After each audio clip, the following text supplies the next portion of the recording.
Alright guys, here we go. We won the dice roll, so we're going to be playing first. Yes, we would like to play first. Do we want to mulligan this hand? It is 6 land with not a lot to do. Yes, I would like to mulligan. This is a much. We got the Jesse and Thief Stratus Wall combo, so this is a much better hand.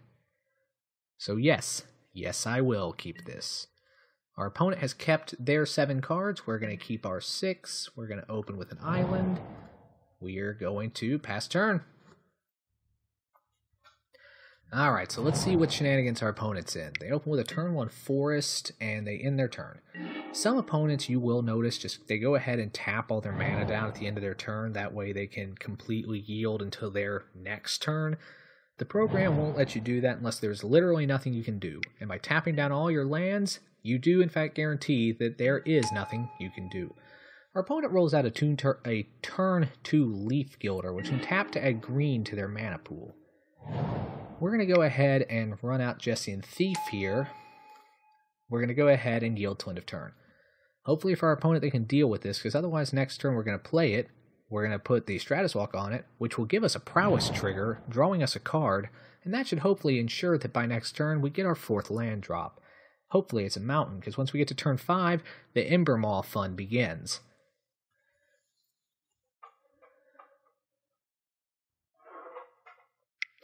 Our opponent seems to have some choices to make here.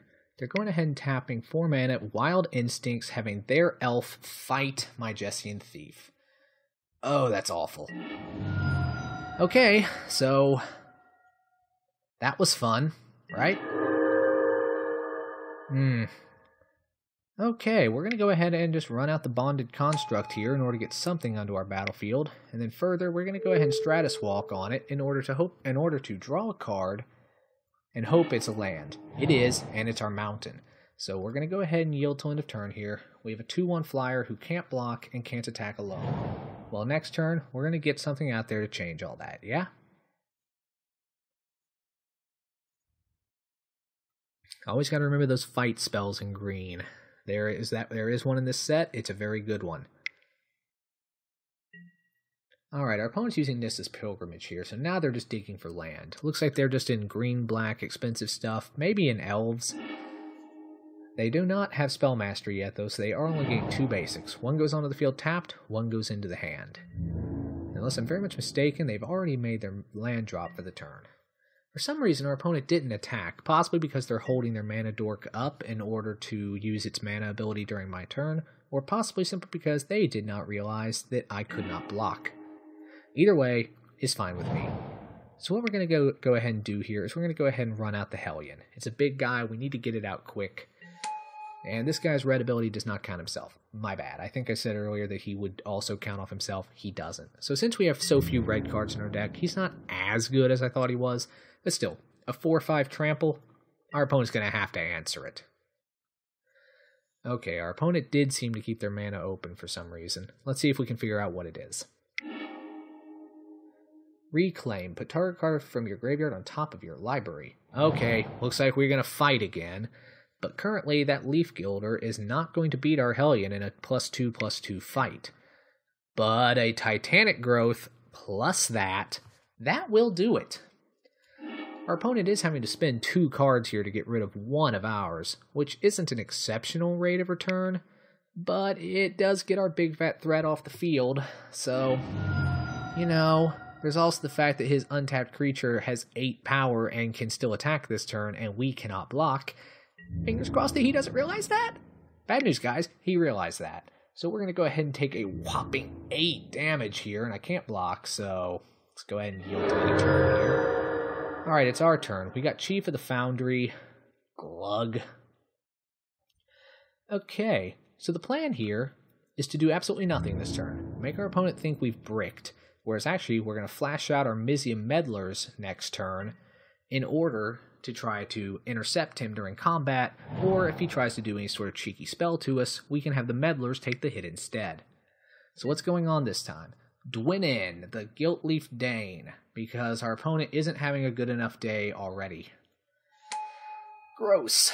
Alright, so the Leaf Gilder's now a 3/2, but hold on, but wait, there's more. Here's another elf. Guys, we found the elf player. Exceptional. So our opponent's now declaring attackers, and we are going to cast Mizium Meddlers. So we flashed out a defender. We're going to go ahead and declare blockers. Our opponent's tapped out, so we know they're not going to play tricks here. So we can prevent all this damage this turn. Yeah!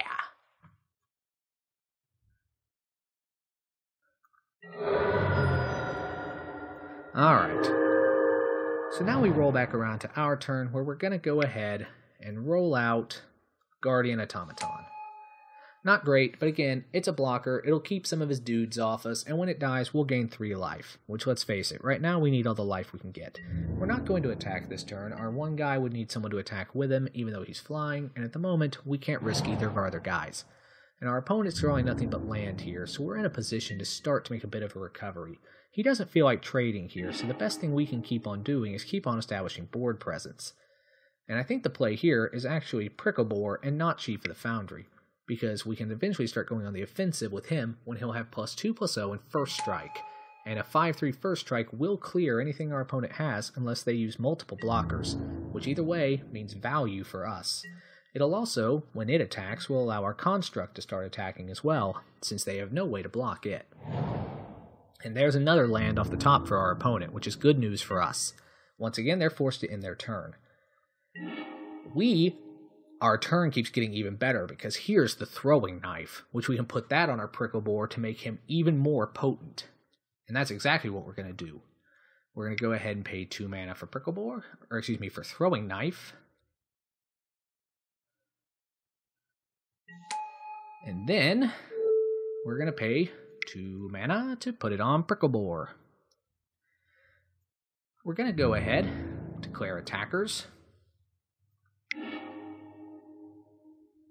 And then we may sacrifice this to deal 2 damage to target creature or player. I don't wish to use this ability, so I guess I do want to use this ability. Okay, how do I undo? Is this a... You may sacrifice throwing knife. So where's my option to... I don't wish to trigger this ability. How do I not trigger this ability? Oh, hell with it. Let's just go and kill the Deadbird Shaman. Which, yes, will require us to discard our Chief of the Foundry, which is too bad. But honestly, I'm okay with it. We killed one of our opponent's creatures. Oh, I have to choose something, but then I have the option to not do it. Okay. I'm not going to do it. Well, that was incredibly intuitive. Alright, so our 2/1 in the sky they can't do anything about, so we're starting our counterattack here. And let's see how our opponent blocks, if at all. They may not. Oh, it has reach! How very incredibly cheeky. I must not have been paying enough attention. In hindsight, I should have used my throwing knife on... Ah, no, this is the right play. We instead get through for 7. That's fine. We can't run out our Chief of the Foundry this turn. We need 1 more mana. So we're going to hit OK, we're going to end our turn. One of these days, I am actually going to start reading my opponent's cards. Promise. Pinky swear. Okay, it looks like our opponent finally drew some gas, and it looks like it's some very expensive gas, too. Okay, it's just a Vastwood Gorger. It's just a 5/6. I mean, that's all well and good, but it's not the end of the world. Let's see if our opponent decides to do any attacking this turn. He might, now that he has a big 5/6 to hold back. And he's offering to try to trade with our shaman. Or his shaman is trying to offer a trade with me. I could block with my Guardian Automaton. We could trade, gain some life, but I'd rather keep my Chief of the Foundry. So, I'm actually... Do I want to sacrifice my Mizium Meddlers here in order to not take 4 damage? No, I'm good. I'll take 4 and go to 8. Maybe a poor strategy. We will find out shortly. Oh, baby. Yes, please. Okay, we're going to go ahead here.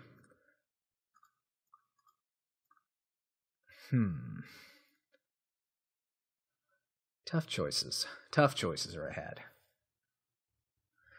Well, we have to keep our +2/+0 on our prickle boar now, because if he blocks with his Vastwood Gorger, which he very well might, if we get rid of it first, it would survive.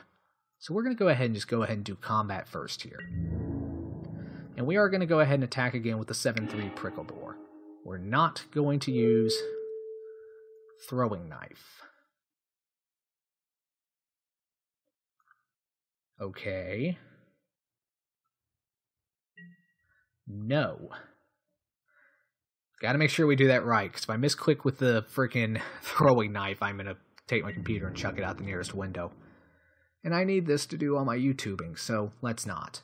Okay, our opponent is actually double blocking here. Very interesting. And no, we're going to do damage to the Vastwood Gorger first. We're not letting a 5/6 stay on my field. And yeah, we're going to assign damage as such. So we have first strike, but unfortunately it is not enough. So he does kill our dude. So now in the second main phase, we're going to run out our Whirler Rogue,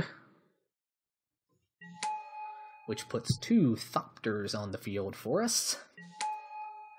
And then we're going to equip our throwing knife onto our Guardian Automaton so that we have a big defender, and when it dies, we will gain extra life. This seems wonderful to me. And also, next turn, we can play Chief of the Foundry in order to make our Thopters even more potent. Our opponent has drawn another apparently powerful spell. Let's see what it is. It's another copy of Vastwood Gorger. Didn't we just leave this party? Our opponent's trying to do another 4 damage to us with the Shaman, and this time we are going to block it with the Mizium Meddler. We can't afford to let him discard the Chief from our hand, so we're just going to sacrifice our creature here and, you know, keep it alive. Alright, we're going to dump the Mountain, we're going to dump the Chief of the Foundry, and now that Dreadwood Shaman, I don't have to worry about him anymore. We're going to go ahead and attack with our Guardian Automaton here. It's only a 6/4, so I expect our opponent might pull some cheeky double block shenanigans. Or he might just use the Vastwood Gorger. Either way, that's okay. So once again, this goes here. Okay. No, I don't want to sacrifice the knife.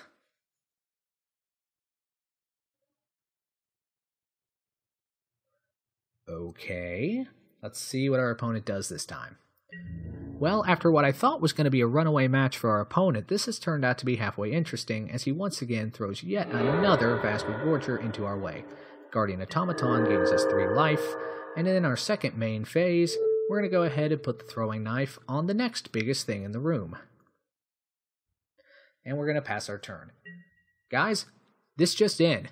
Throwing knife is awesome! Once again, I swear, if it's another one of those things, you have got to be kidding me! Where does it stop? Ugh. So, guys, how many artifacts do we have? 1, 2, 3, 4. This is gonna be spicy. Okay, so here's Battlefield. We have it do damage to target creature equal to the number of artifacts we control. I told you it was going to be spicy. Okay, we're getting rid of Dwynnin here, so that all her other elves get less strong, and so that our Thopters can now start soaring mightily through the air. Yay.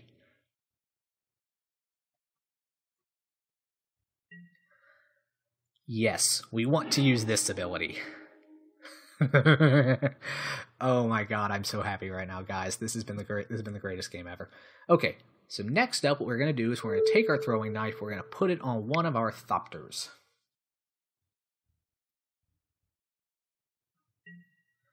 We're going to go ahead, go to combat. And I still don't think I want to sacrifice it, as I'm just not worried about our opponent's game plan right now. Fine. Fine. Maybe I do want to just go ahead and... No, I think I just want to keep beating the opponent's face. I don't want to sacrifice the knife. The 3/1, I can just block it with one of my other creatures. I don't care. I'm going to get in for 6 in the air right now, put our opponent down to 7.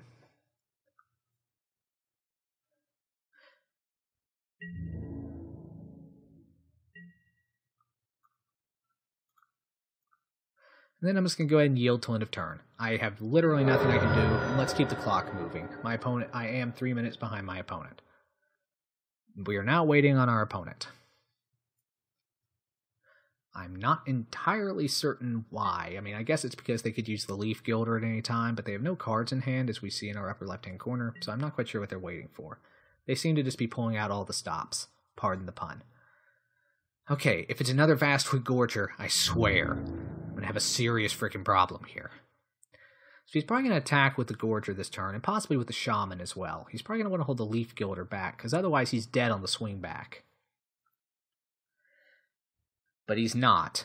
So maybe he's just trying to trick me into aggressively blocking, maybe trying to pretend he has a giant growth, or maybe he actually does have a giant growth or something here.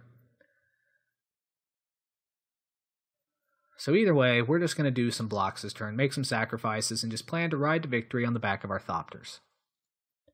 I guess he may also just be attacking here because he knows if he doesn't, I'll just throwing knife him next turn. Which actually, yeah, I could just throwing knife to kill his Gilder. Okay, so he's done his declare attacks. We're going to go ahead and declare our blocks here.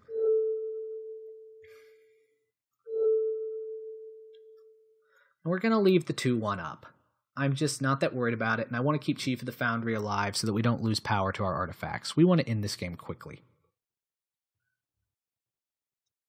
He does seem to have something, and it's a Dark Dabbling, which regenerates target creature. And he does also, unfortunately, have Spell Mastery, so he regenerates all his creatures this turn. Ew. However, he still has one card in his hand, so unless it's a creature that he can run out, he's just dead on the swing back here. And he knows it. So we managed to snag that game there. Sorry, give me a moment to catch my breath here. All those Vastwood Gorgers were scaring the pants off me. Okay, so let's go back in here and take a look. I think Disperse actually should come in here. For no other reason than because he keeps playing big 6-drops, I think he should have to do that multiple times in a row. And not just because he has multiple freaking creatures, although he does have that too. Bonded Construct, sorry, you're out. Cannot afford to have you around when we have a bunch of big attackers. Also, Stratus Walk, we might need people on the ground, so I'm a little less big on you. I'm going to take out my 2 Stratus Walks, and since our opponent seems to be on the instant sorcery plan, when we need them to the least with all their stuff, all their combat tricks, we're going to board in the 2 negates. They're going to blow us out? Ha! Not likely. That's what we're going to do to you. And with that in mind, the last thing I think I may do here is I may take out Abbot of Carol Keep in order to get in a Watercourser who can make slightly more favorable trades. Yeah, it bumps up our mana curve a little bit, but it also makes us less dependent on getting the color red. I like it. So our opponent's going to decide whether or not they want to play first, and of course they're going to. I've so rarely met a player that does not want to play first after losing game 1. I know I always want to. And as far as our hand here goes, it's nothing special, but we do have Sigiled Starfish early on to help us control our draws, and we have the mana to use him, so we're going to keep. We're also in the draw here, which means we have a lot of room to draw something good. An island, on the other hand, is not exactly what I'd call good, but, you know, at least we'll have the mana to do what we want to do. We're going to yield till end of turn. Our opponent still seems to have stops, however, so we're also just going to yield till hint. Well, never mind, I was going to yield till his end step, but it's already here. So, despite the fact our opponent's in the small elf deck, we're actually going to run out the first creature here and get Sigiled Starfish onto the field. Now that we have an early line of defense, I'm not too worried about what he's going to be doing for his first few turns. We also now have the ability to start scrying to dig towards the really potent bombs in our deck. So here's the Nissa's Pilgrimage once again, so our opponent is ramping up, trying to get out his million freaking Vastwood Gorgers. But we do have Disperse already in hand for the first one to keep our opponent from doing much, and this is gonna be amazing! Okay guys, so we're gonna go ahead and run out the Scab Clan Rampager here. Our opponent's tapped out and can't do anything about it, so now we have haste. We're guaranteed to get our Renown trigger this turn. And that means now whenever our opponent casts a non-creature spell, they will take 2 damage. That seems fun. I'm going to end my turn. We're going to tap our Sigiled Starfish at the end of our opponent's turn, just in case they do anything in the meantime. So our opponent's playing a Catacomb Slug. That's not really something you want to be doing, so... At their end step, we are going to scry 1. We're going to find Embermaw Hellion on top, and we are going to put it on top of our library. So now the question becomes, what do we want to do this turn? Do we want to keep attacking with our Scab-clad and Rampager, in which case we just use Disperse to return that card to our opponent's hand? Or do we want to... Yeah, we do. Let's get on out of here. Something you should know about Lee in real life. Lee in real life is not okay with slugs. They're like my #1 phobia. It's dumb, but they're like my absolute least favorite thing on this entire planet. So, for the record, that slug can get the hell up on out of here. Okay, so now if our opponent wants to spend his entire turn playing the slug again, that's his business. It'll probably just be a Vastwood Gorger. Yep, seen that before. And even though this isn't the type of worm I dislike, I don't like worms either. Slimy invertebrate as a whole, just not my thing. Okay, but unfortunately our opponent now does have a bigger thing than we can deal with, so we're going to end the turn. And unfortunately next turn, he's just going to run out either another one or the slug. So now we're kind of at a bit of a stalemate. Kind of wish I had not taken out the Stratus Walks now. On the other hand, we've got a solid field position, we've done some damage, and if he wants to play a non-creature, stop with the Vastwood Gorgers already, guy! He's not attacking though, and we're drawing nothing but land, so yay for that. What we're going to do here, though, is we're going to go ahead and spend as few blue mana as possible. I forgot to scry. Oh my god, I forgot to scry. Ugh, sloppy. Okay, so anyway, now we can give this some bonuses. We can do a tricky double block or something if we have to. Let the record show, I'm not enthusiastic. Why did I forget to use my starfish? Hopefully missing that scry doesn't screw us over too badly here. And I swear to God, if it's the third Vastwood Gorger, computer, window. He's thinking about it. I know he's debating it. He's debating the virtue of watching a guy throw his computer out a window. That or he's debating the virtue of playing a non-creature spell. Or it's just a big old slug again. At least this slug only has 2 power and not, 5. Which probably means now that our opponent has that, he's able to start attacking. And we have to make some tough decisions. So our Scab-Clan Rampager, when it does battle, will actually do 4 damage, meaning we don't actually have to sink any mana into this turn if we double block. Which, you know what? I think I'm just going to bite the bullet and do it, and I'm going to expect my opponent to use Scab-Clan Rampager instead. And actually...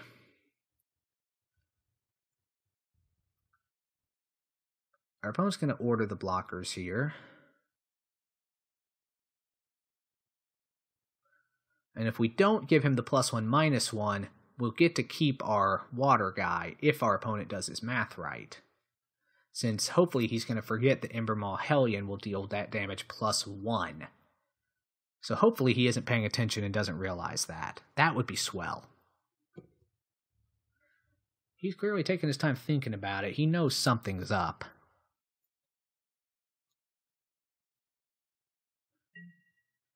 We're just going to let it happen. It worked!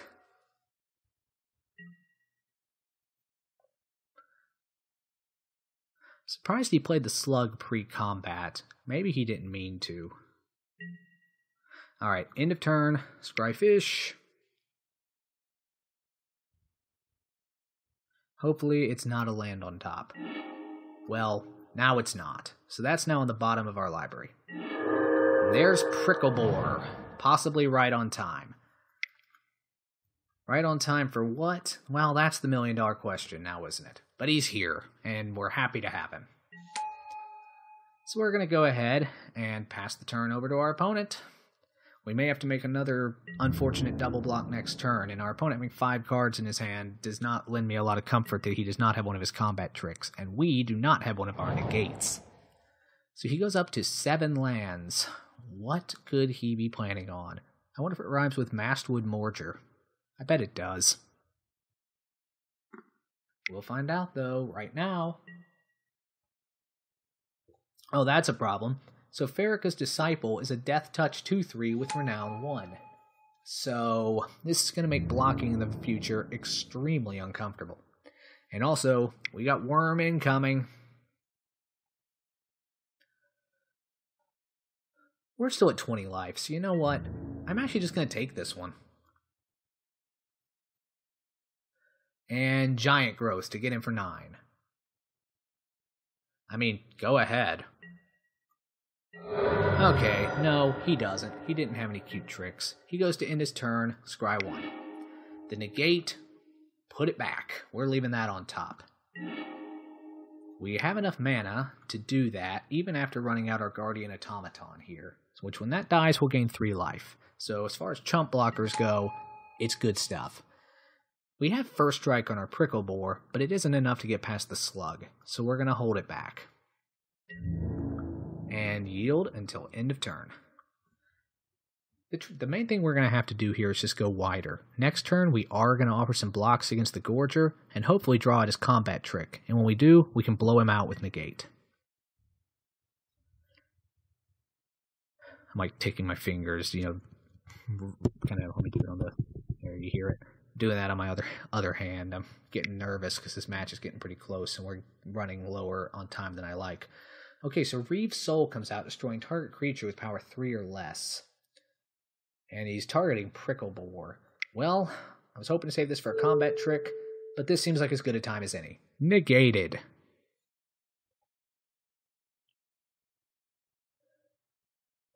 I bet our opponent's none too happy about that.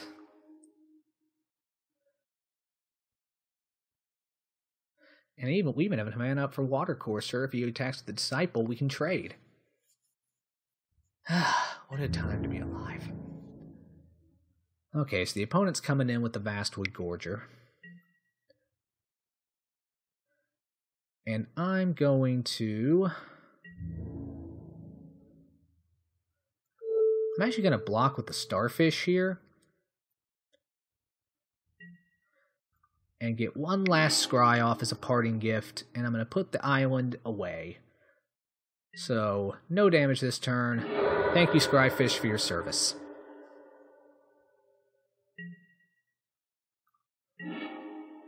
Well, despite his best efforts to get us away from the land, he finds us one anyway.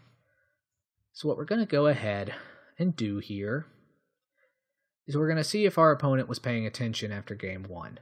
We're going to go ahead and actually do a combat. We're going to go ahead and attack with the Prickle Boar, which has First Strike, so unless he has a trick, the Disciple will lose if he blocks it, and thanks to the 1 extra damage from Emberball Hellion, it'll eat the Slug. Unless he has a trick. He doesn't, and either he knew and chose to block anyway, or he forgot. That worked. Okay, we're slowly but surely regaining control over this battlefield. And maybe our opponent's just stuck with a ton of lands in his hand. Or maybe not. We'll find out soon enough, though. Okay, we're going to go ahead and yield till end of turn here. We're not going to yield during our next turn, as Water Courser's ability is very, very relevant at this stage. So let's see what happens.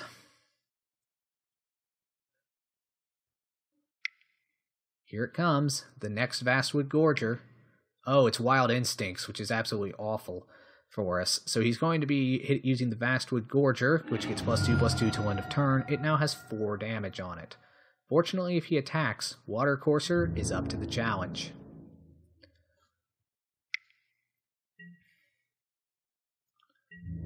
We're going to declare our block.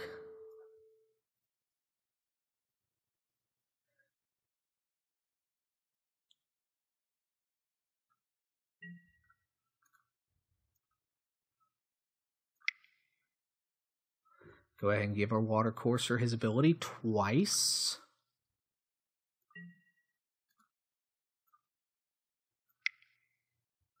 And only twice. Doing it one more time would be foolish. And there's the Might of the Masses. Well, we tried. And still, we baited it out now, and instead of, when it was hitting our face.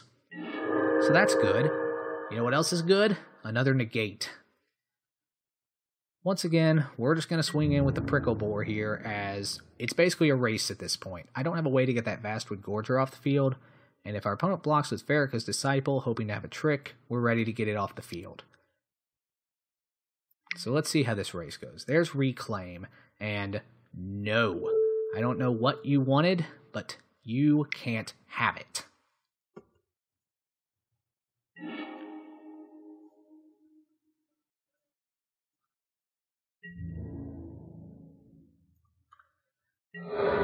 Okay.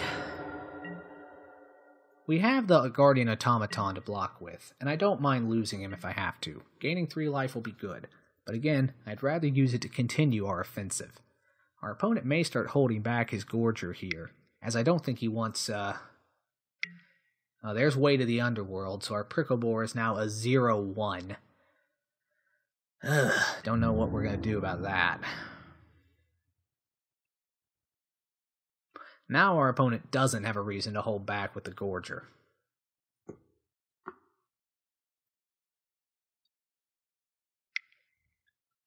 Even though he's signaling a combat trick pretty hard here by attacking with this, we're just going to have to take our chances here. Either we get blown out or we don't.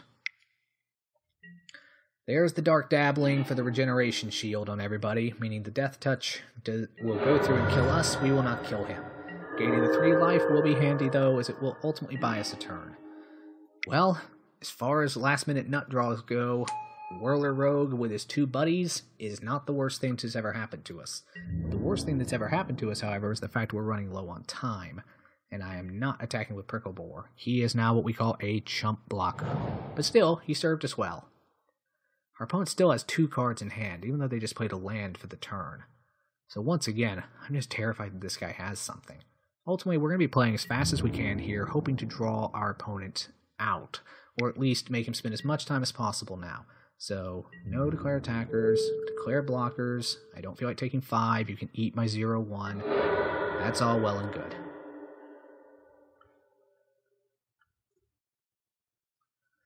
Trying to figure out how we win here, other than possibly just powering our Thopters up like crazy. Well, it only does this to target creature, however, which is not good enough. So what we do instead is we declare attacks with everybody. We figure our opponent's going to plan on blocking with Verika's Disciple. And he does. So it'll have 2 damage on it. And we deal 2 damage to our opponent. Now, we go to our second main phase. We run out the Reclusive, we do 2 damage, and we kill the Disciple.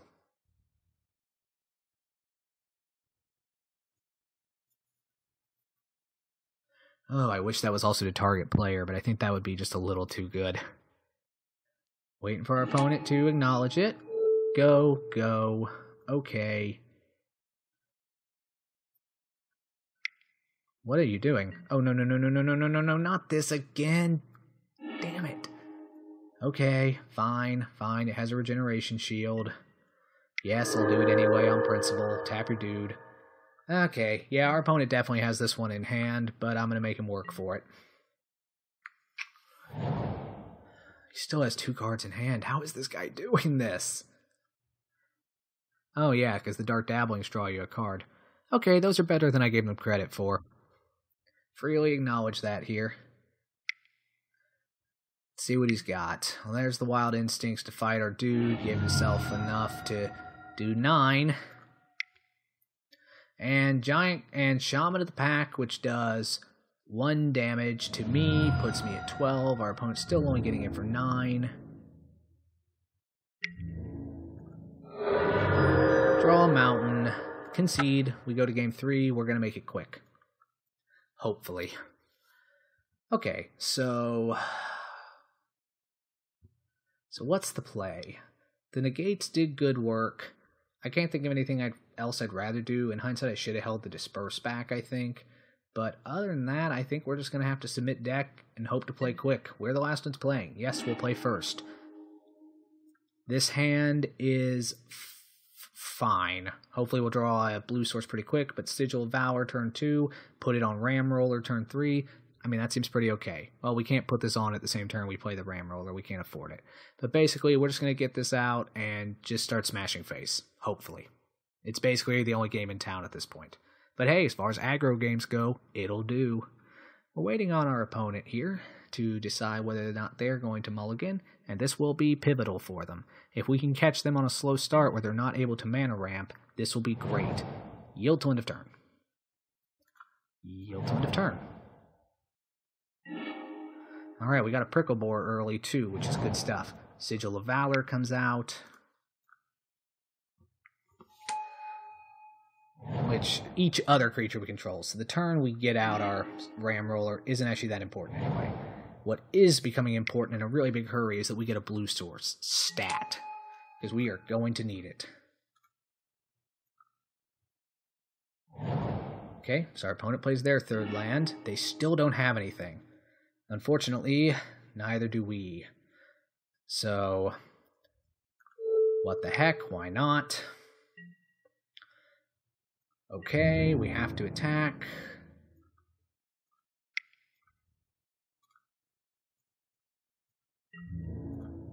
Yield to end of turn. Alright, we got our opponent for 4 there. They don't get a defender out pretty soon. We'll be able to just run them over.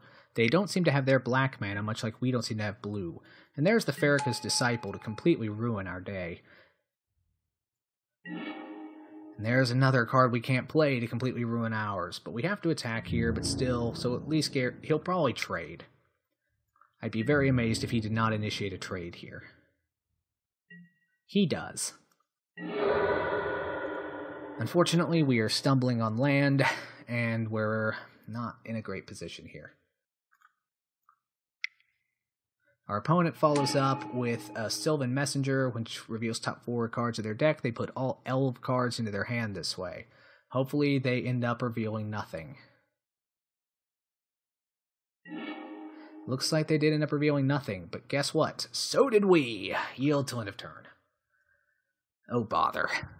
Well, after 2 exciting games, this is turning into a bit of a rout, as there's Wiltleaf Dane to make his guy even stronger and attack me again.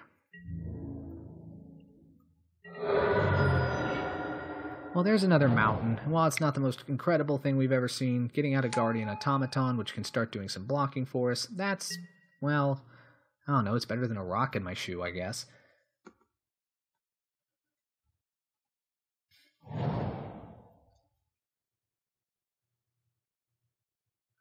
Our opponent still doesn't seem to have any black mana, which is probably the only reason we're not much more dead than we are. So he's given his creature +1/+3 in reach. Something tells me that was a sideboard after he saw our Thopters in games 1 and 2.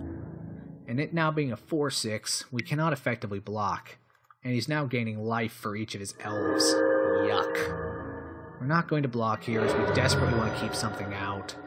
Our best hope here is to run out Alchemist Vial and hope to draw a land off of it. A blue land. Please? Okay, let's see what we get. There's the blue land. Day late and a dollar short, but, you know, better late than never, right? We need to run out an actual creature that can maybe do some work for us. Maybe if we do a double block, we can take out Dwynn next turn. We're going to go ahead and not attack and yield till end of turn. Time is of the essence. I'm sure y'all are getting tired of watching this too. And guess what, guys? There's still 2 more rounds of this to go. Stay tuned. Our opponent hits their 6 mana, which means they're now in Vastwood Gorger range, and if that comes down, we're pretty much just dead. On the other hand, I can play Reclusive Artificer next turn for a whopping 3, which isn't bad, but it's not enough. It's okay, though. Let's just see what happens. Our opponent's trying to think of their play, although I can't imagine how challenging it is to decide play my Vastwood Gorger, which probably means he instead has a combat trick or that god-awful fight spell for the 3rd time. Maybe he has nothing. Maybe it's a bluff. Maybe he's trying to force me to concede because he knows that next turn I'll get another island, get my Whirler Rogue out, and the fun will begin. He's attacking with everything here, once again, and even though he knows I could double block, it suggests to me that he has a combat trick. What is suggested to me, however, is that I just have to take that chance.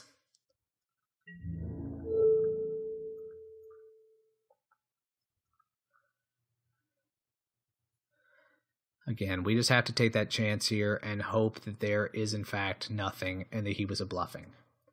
Unfortunately, though, it does not appear that he was. Yep, Might of the Masses gives it +2/+2, which gives it 6 power, and I don't have the spare mana to make my water courser powerful enough.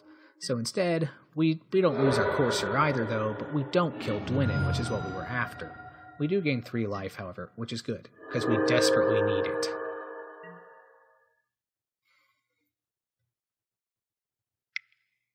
And now in the second main phase, he runs out the Farrakhan's Disciple.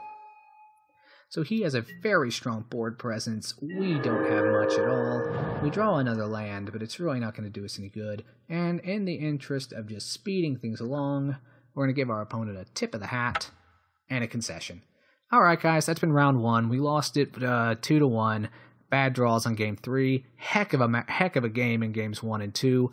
Alright, so red-black elves are definitely good. Dwynnin makes them exceptional. But I think we still have a very solid deck here. And I'll see you in 1 minute and 43 seconds for round 2. Thanks for watching. Stay tuned.